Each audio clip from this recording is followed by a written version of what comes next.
কাৰণে আমি অসমৰ প্ৰতিজন ৰাইজে বিচাৰিছিলোঁ যে অসমত এটা পৰিৱেশ সৃষ্টি হওক, যে ধৰ্ষণ যোনে কৰিব তাক চিধা কথা ইনকাউণ্টাৰ কৰিব লাগিব, আমি সকলোৱে কৈছিলোঁ। কিন্তু এতিয়া ধৰ্ষণৰ নামত কিছু একাংশই জাতি সংগত লগাব চেষ্টা কৰিছে, ধৰ্ম এটা মেনুকৰণ কৰাৰ চেষ্টা কৰিছে, বা ইয়াক এটা বেলেগ এটা লেতেৰা পৰিৱেশলৈ ঢাল খুৱাবলৈ চেষ্টা কৰিছে, আৰু তাৰ কাৰণে প্ৰতিজন ৰাইজে কিন্তু মাৰ বান্ধি থিয় হ'ব লাগিব। এতিয়া ধৰ্ষণৰ প্ৰতিযোগিতা চলিছে আমাৰ অসমত, এতিয়া ধৰ্ষণৰ প্ৰতিযোগিতা চলিছে। তো সেইকাৰণে মই কিছু কথা আজি ক'বলৈ বিচাৰিছোঁ, যিহেতু আপাৰ আছামত কিছু ঘটনা ঘটি আছে যোনটো কেতিয়াও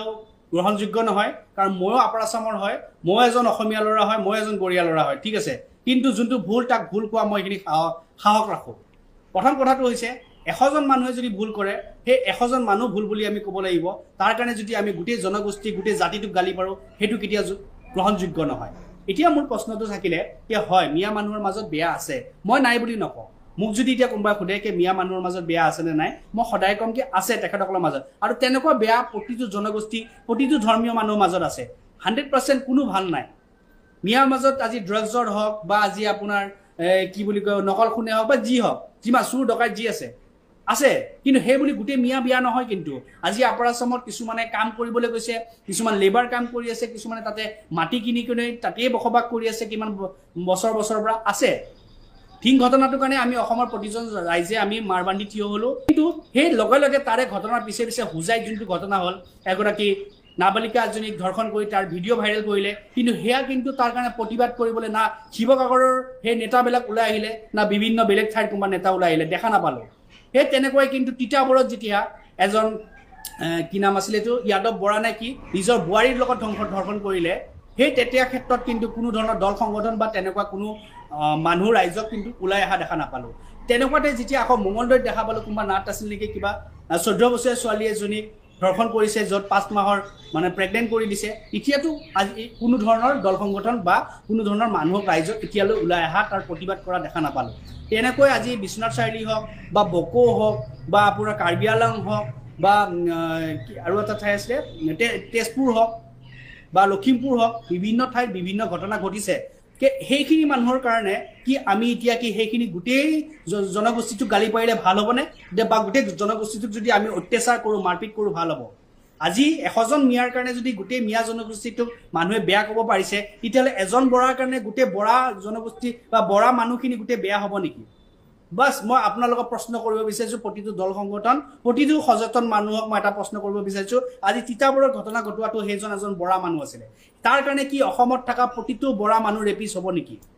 বা আজি বিশ্বনাথ আজি হুজাইত ঘটনা ঘটোৱাটো এজন দাস মানুহ আছিলে, তাৰ কাৰণে প্ৰতিটো কি দাস মানুহ কি ধৰ্ষণকাৰী হ'ব নেকি? আজি মঙলদৈত ঘটোৱা ঘটনা মানুহজন নাট মানুহ আছিলে, তাৰ কাৰণে কি গোটেই নাট মানুহখিনি ধৰ্ষণকাৰী হ'ব নেকি? বা সেই কথাষাৰত যদি আমি গোটেই মানুহখিনিক সামৰি কিনে যদি গালি পাৰোঁ বা তেখেতসকলক যদি অত্যাচাৰ কৰোঁ, সেয়া কি গ্ৰহণযোগ্য হ'ব নেকি? প্ৰতিটো সচেতন মানুহ বা জ্ঞানী মানুহ মই প্ৰশ্নটোৰ এইটো উত্তৰ মোক দিলে ভাল পাম, কাৰণ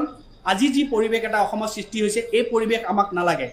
সেয়া কোনো ধৰ্মৰ কোনো জাতিৰ বুলি কথা নাথাকে, সেয়া স্পষ্ট এটা কথা থাকে, ই ধৰ্ষণকাৰী আৰু তাৰ ইনকাউণ্টাৰ হ'ব লাগে। কিন্তু আজি যি পৰিৱেশ দেখা পাইছোঁ, সেই পৰিৱেশ বেলেগ পিনে ঢাল খুৱাই লৈ গৈছে। কিছুৱে সেয়া ৰাজনীতিৰ পিনে লৈ গৈছে, কিছুৱে ইয়াক জাতি সংগত এটা লগোৱাৰ চেষ্টা কৰিছে, কিছুমানে ধৰ্ম মেৰুকৰণ লগোৱা গৈছে, কিন্তু ইয়াৰ মাজত লুকাই গৈছে আমাৰ নাৰী বোৱাৰীৰ সুৰক্ষাৰ কথা, আমাৰ নাৰী বোৱাৰীৰ সুৰক্ষা কথা। আজি আপাৰ আছামৰ পৰা মিয়া ওলাই দিলে নাৰী বোৱাৰী যদি সুৰক্ষা হয় তেতিয়াহ'লে ঠিক আছে। আজি যদি বৰা নাট বা দাস সকলো মানুহকে যদি মাৰপিট কৰিলে যদি নাৰী বোৱাৰীৰ সুৰক্ষা হয়, তেতিয়াহ'লে বেলেগ কথা আছে। হ'ব জানো? নিশ্চয় নহয় কেতিয়াও, নিশ্চয় নহয় কেতিয়াও। নাৰী বোৱাৰীক সুৰক্ষা কৰিবলৈ অসমৰ প্ৰতিটো মানুহ মাৰ বান্ধি থিয় হ'ব লাগিব। অসমৰ প্ৰতিটো মানুহ একলগ হৈ কিনে এটা কথাই ক'ব লাগিব যে ধৰ্ষণকাৰী বা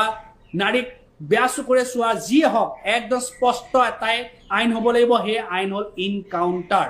আৰু বেলেগ একো নাই। এনকাউণ্টাৰ অন দ্য স্পট আমাক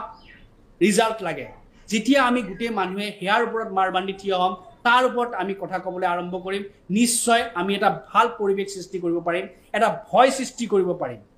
কিন্তু জাতি লৈ কিনে যদি কাজিয়া লগাই ৰাখে, জাতি লৈ কিনে যদি মাৰপিট কৰি লাগে, এয়াই মানুহক উত্তেজিত কৰিব, মানুহক আচল কথাটোৰ পৰা ঢাল খুৱাই বেলেগ এটা পজিশ্যনত মানুহে লৈ যাব, যোনটো মই ভাবোঁ কেতিয়াও আমাৰ অসমৰ কাৰণে বা আমাৰ জাতিটোৰ কাৰণে কেতিয়াও ভাল সংকেত নহয়।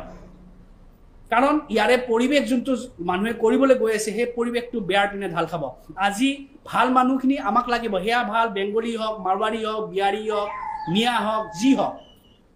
ভালখিনি আমি সকলো মানুহ একলগ হৈ অসমত আমি বাস কৰিম অসমখন আগুৱাই লৈ যোৱাৰ চেষ্টা কৰিম কিন্তু যিখিনি বেয়া থাকিব হেয়া মিয়াই হওক বঙালীয়ে হওক হেয়া মাৰৱাৰীয়ে হওক হেয়া বিহাৰীয়ে হওক হেয়া অসমীয়াই হওক বেয়াই চিধা কথা বেয়াই আৰু বেয়া কোনো ধৰণৰ ক্ষমা কোনো ধৰণৰ জাতিৰ মৰম কোনো ধৰণৰ একো নাৰাখো বেয়াৰ এটাই কথা থাকিব লাগিব শাস্তি পাব লাগিব ধৰ্ষণ কৰিব ইনকাউন্টাৰ হ'ব আন বিভিন্ন বেয়া কাম কৰিব তাৰে আইনী হিচাপে আমি সকলোৱে মিলি শাস্তি দিয়াব লাগিব যেতিয়া আমি এনেকুৱা পৰিৱেশ এটা সৃষ্টি কৰিবলৈ গোটেইখিনি মানুহ একলগ হম নিশ্চয় আমি অসমত এটা ভাল পৰিৱেশ সৃষ্টি কৰিব পাৰিম এটা ভাল এটা আমাৰ অসমখন আগুৱাই লৈ যাব আমি এটা ভাল এটা আৰু মানুহৰ মাজত এটা মানুহৰ ভয় থাকিব যে আজি মিয়াখিনিৰ মাজতো ভয় থাকিব নহয় তেতিয়া যে এতিয়া ভাই বেয়া কাম কৰিব নোৱাৰি ধৰিলে কিন্তু ইনকাউন্টাৰ হ'ব ধৰিলে মাৰিব ধৰিলে ৰাইজে এতিয়া আৰু নাচায় আৰু আমাৰ মুছলমানো আমাক চাবলৈ নাই আমাৰ মিয়াও আমাক নাচায় আমাক ধৰি পিটিব সেইবিলাক ভয় তেখেতসকলৰ গাতো থাকিব সেই পৰিৱেশটো আমি সৃষ্টি কৰিব লাগিব পৰিৱেশটো সৃষ্টি কৰিবলৈ আমি অসমীয়াই মিয়াই আৰু কি নাম আছিল এইটো বেংগলী হওক ইয়াতে মাৰৱাৰী হওক বিহাৰী হওক যি হওক চব লগ হ'ব লাগিব লগ হৈ কেনে আমি এটাই প্ৰতিজ্ঞা ল'ব লাগিব যে অসমত যেতিয়া আছো অসমৰ বায়ু পানী খাই আছো অসমৰ মাটিতে নিজৰ কৰ্ম কৰি আছো তেতিয়াহ'লে ইয়াতে আমি বেয়াখিনিক আঁতৰাম ভালখিনিয়ে মিলি অসমখনৰ লগত জাতিটো সদায় আগুৱাই লৈ যাম আজি যদি এনেকৈ সংঘাত কৰি থাকো আমি জাতি সুৰক্ষা কৰিবলৈ পাৰিম নেকি 2 দিনৰ আগত মই নিউজত দেখা পাইছো কি আপোনাৰ লোকপিয়ল আকৌ এবাৰ হ'ব লোকপিয়ল আকৌ আহি আছে হ'ব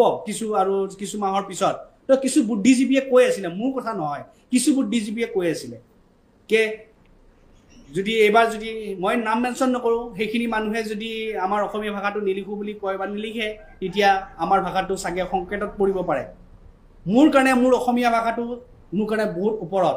মোৰ ভাষাটো সদায় প্ৰথম স্থানত থকাটো মই সদায় বিচাৰোঁ আৰু তাৰ কাৰণে মই সকলো লগতে মিলি থাকিব বিচাৰিম মই তাৰ কাৰণে সকলো লগতে একেলগে মিলি ভাই ককাই দৰে মই থাকিব বিচাৰিম সেই বুলি এইটো কথাও নহয় যে মোৰ অসমীয়া ভাষাৰ সুৰক্ষাৰ কাৰণে মই অপৰাধীক এটা সহায় কৰিম সেইটো কেতিয়াও নহয় মোৰ কথা হ'ল অপৰাধী হি মিয়াই অসমীয়াই বঙালীয়ে বিহাৰীয়ে হি মাৰৱাৰীয়ে হি যিয়ে হওক অপৰাধী চকুৰে চাম আৰু ভাল যিখিনি থাকিব গামোচা পিন্ধাই ককাই ভাই দৰে আমি সদায় আগুৱাই যাম সেইটো হৈ গ'ল মোৰ ধাৰণা মোৰ অসমখন মই এটা বেলেগ ৰূপত বিচাৰোঁ সেইটো মোৰ সম্ভৱ অসমৰ প্ৰতিজন ৰাইজে বিচাৰে আজি হয় বিভিন্ন বেয়া কাম হৈ আছে মই নহয় বুলি নকওঁ বিভিন্ন বেয়া কাম হৈ আছে সেই বুলিয়ে গোটেই জনগোষ্ঠী গোটেই জাতি কেতিয়াও বেয়া হ'ব নোৱাৰে সেইকাৰণে আপোনালোকৰ ওপৰত মোৰ প্ৰশ্নটো আছে যে আজি এজন বৰাৰ কাৰণে গোটেই বৰা মানুহখিনি বেয়া হ'ব জানো নহয় কেতিয়াও এইটো কেতিয়াও গ্ৰহণযোগ্য নহয় আজি যেতিয়া আপ্ৰাচামত তেনেকৈ আপোনালোকে মিয়াবিলাক আঁতৰাই দিব আঁতৰি যাব মৰা ভয়তো আঁতৰি যাব কালি কোনোবা তেতিয়াহ'লে বৰাকত তেতিয়া দাসবিলাকক আঁতৰাই দিও বা হুজাইত কোনোবা দাসবিলাকক আঁতৰাই দিলে তেতিয়া কি হ'ব আজি কোনোবা এটা ঠাইত যদি বৰাবিলাকক বোলে তাৰপৰা খেদি দিয়ে কি হ'ব ক'ৰবাত জেগাত বোলে নাটবিলাকক খেদি দিলে কি হ'ব বোলে নাই তোমালোকৰ মানুহখিনি নাই ধৰ্ষণকাৰী হ'ব গ্ৰহণযোগ্য হ'ব জানো কেতিয়াও গ্ৰহণযোগ্য নহয়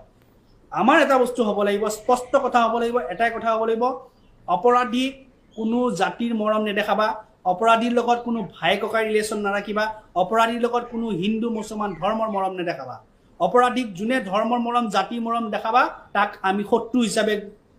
মানি ল'ম আৰু একদম স্পষ্ট কথা একে শাস্তি আমিও তোমালোকক দিম সেইটো হ'ব লাগিব আমাৰ চিন্তা ধাৰণা আৰু আমাৰ অসমত অসমীয়াগিৰি 2 প্ৰকাৰত আমি চলাব লাগিব 2 প্ৰকাৰত অসমীয়াগিৰি এনেই নচলে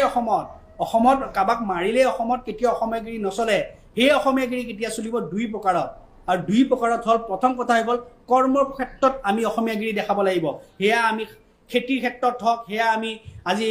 লেবাৰে হওক ৰাস্তা পদূলি বনোৱাতে হওক যি ক্ষেত্ৰত হওক কৰ্মৰ ক্ষেত্ৰত আমি অসমীয়াগিৰি দেখাব লাগিব আৰু দ্বিতীয়টো ক্ষেত্ৰত অসমীয়াগিৰি কেতিয়া হ'ব কোনোবা যদি বাহিৰা মানুহে আমাৰ মানুহক নিৰ্দোষী মানুহ কোনোবা বাহিৰৰ মানুহে যদি আমাৰ মানুহক নিৰ্দোষী মানুহ এটা মাৰপিট কৰিছে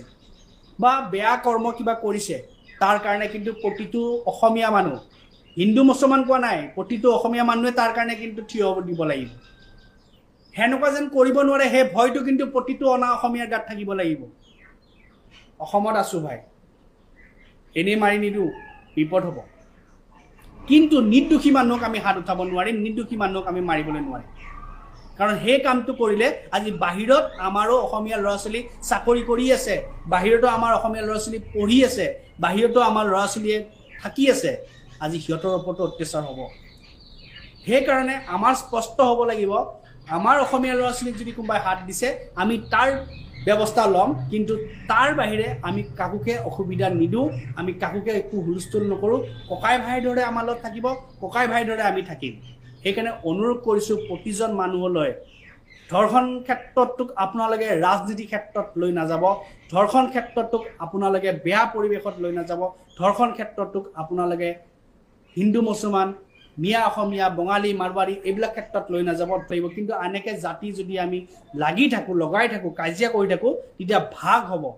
আৰু ভাগ হোৱাটো মই নিবিচাৰোঁ অসমত। ভাগ হোৱাটো কেতিয়াও ভাল সংকেত নহয় অসমীয়া জাতিৰ কাৰণে বা অসমীয়া ভাষাৰ কাৰণে। আৰু সেইটো কাৰণে অনুৰোধ সকলোকে কৰিছোঁ, ভাগ নহয়, একলগ হ'ম, ভালখিনি আৰু বেয়াখিনিক এতিয়াৰ পৰা শাস্তি। এতিয়াৰ পৰা যদি মিয়াও যদি বেয়াখিনিক শাস্তি নিদিয়ে তেতিয়াহ'লে সেয়াকো আমি বেয়া বুলি ক'ম, অসমীয়াকো যদি কোনোবাই যদি শাস্তি নিদিয়ে তাকো আমি বেয়া বুলি ক'ম। সেনেকুৱা এটা পৰিৱেশ আমি সৃষ্টি কৰিব লাগিব, তেতিয়াহে আমি এখন সোণৰ অসম, ভাল অসম,